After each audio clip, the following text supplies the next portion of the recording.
Hello everyone, स्वागत है मेरे यूट्यूब चैनल सन फिजिक्स क्लासेस में। आज के इस वीडियो में बिहार बोर्ड 2026 के लिए 2 मार्क्स का जो क्वेश्चन होता है उसका जो है आज सॉल्यूशन 10 महत्वपूर्ण क्वेश्चंस देखने वाले हैं। इसके पहले जो है 5 वीडियो इस पर बना हुआ है, आप उसको देख सकते हैं। ये छठा वीडियो है, उसका जो है 5 का लिंक मैं डिस्क्रिप्शन में दे दूँगा, आप वहाँ से देख सकते हैं। तो चलिए इस वीडियो को शुरू करते हैं।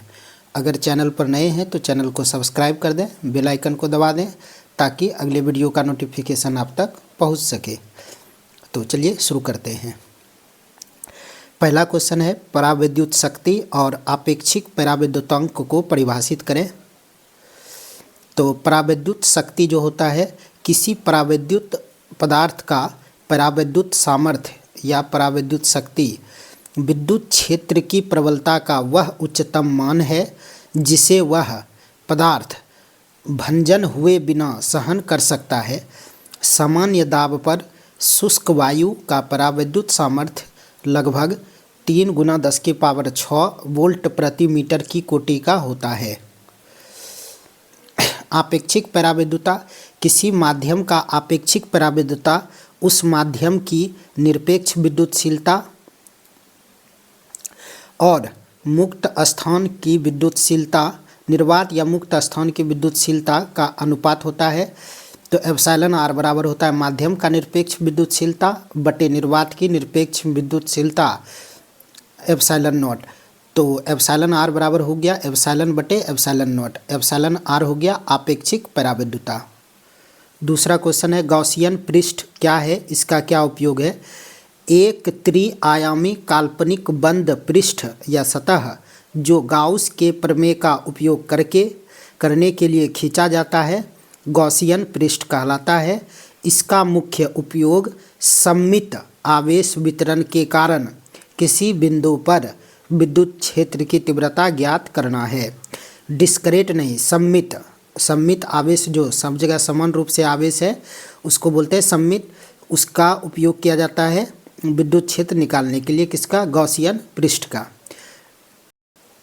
अगला क्वेश्चन है, आवेश का क्वांटमीकरण से आप क्या समझते हैं।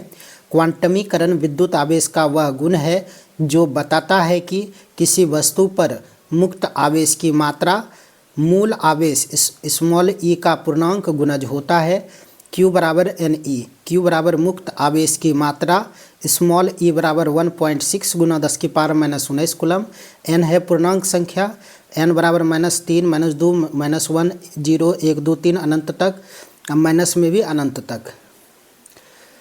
अगला क्वेश्चन है, विद्युत द्विध्रुव के कारण विद्युत क्षेत्र रेखाओं का रेखाचित्र बनाएं। तो यहाँ पर प्लस में आवेश से दूर होता है, तो प्लस वाला बायां साइड प्लस वाला है, दायां साइड माइनस वाला है। तो माइनस में आवेश की ओर है और प्लस में आवेश से दूर है। इस तरह का फिगर बना हुआ है। ये तीर का चिन्ह देना आवश्यक है, अदरवाइज गलत हो जाएगा। विभव प्रवणता तथा विद्युत क्षेत्र की तीव्रता में क्या संबंध है। विभव प्रवणता का विमीय सूत्र लिखा है। तो E बराबर जो होता है, E है विद्युत क्षेत्र minus dV divided by dr। V हो गया विभव, R हो गया दूरी, E हो गया विद्युत क्षेत्र। विभव प्रवणता का विमा जो होगा वो विद्युत क्षेत्र की विमा के बराबर होता है और विद्युत क्षेत्र की विमा होता है MLT-3 A-1। F बटे Q भी रख सकते हैं, बल बटे आवेश। बल का हो गया MLT-2 और आवेश का हो गया AT को बटे में रख करके उससे भी निकल सकता है MLT-3 A-1। 5 सेंटीमीटर त्रिज्या गोले पर 31.41 माइक्रोकूलम आवेश है। पृष्ठ के आवेश का पृष्ठ घनत्व ज्ञात करें।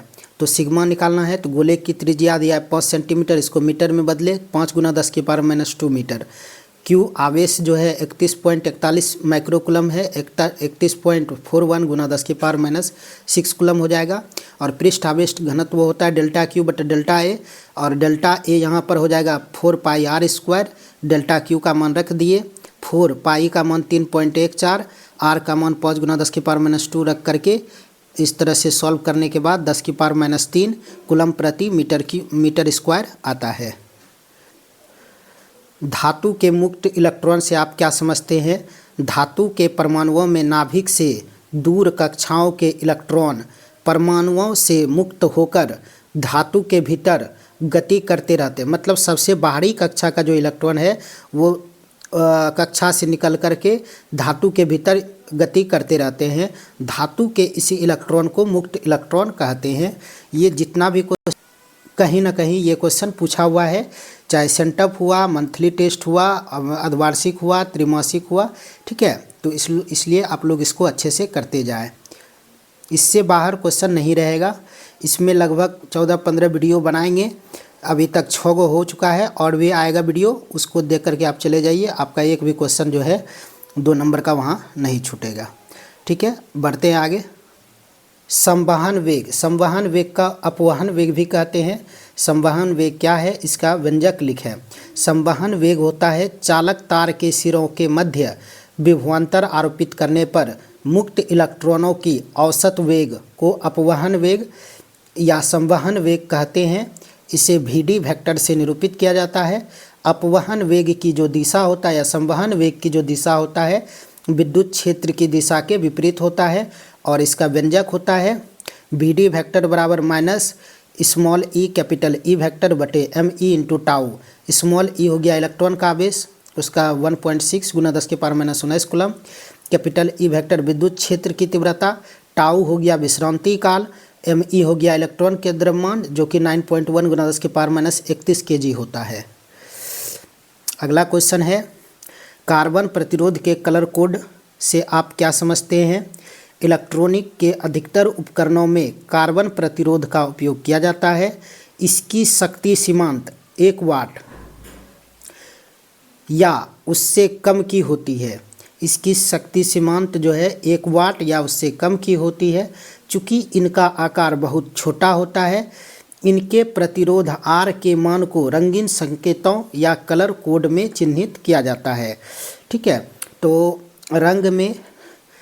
रंग काला का 0, भूरा 1, लाल 2, नारंगी 3, पीला 4, हरा 5, नीला 6, बैगनी 7, धूसर 8, सफ़ेद 9। इसको याद ऐसे रखेंगे, का भूलाना पीहानी बैधुस। फिर से का भूलाना पीहानी बैधुस, इससे जो है सब आ जाएगा इसमें कलर कोड, ठीक है।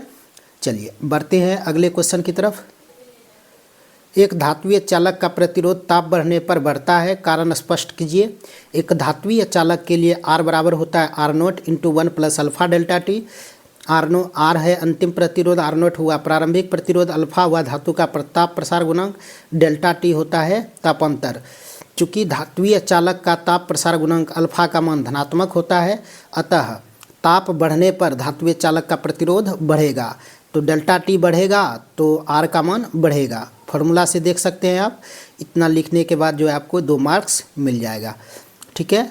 ये 10 महत्वपूर्ण क्वेश्चन था, इसको आप लोग अच्छे से तैयार कीजिए और इसको करके जो है एग्ज़ाम देने जाना है, ठीक है। मिलते हैं अगले वीडियो में अगला टॉपिक लेके। तब तक के लिए ऑल द बेस्ट, धन्यवाद।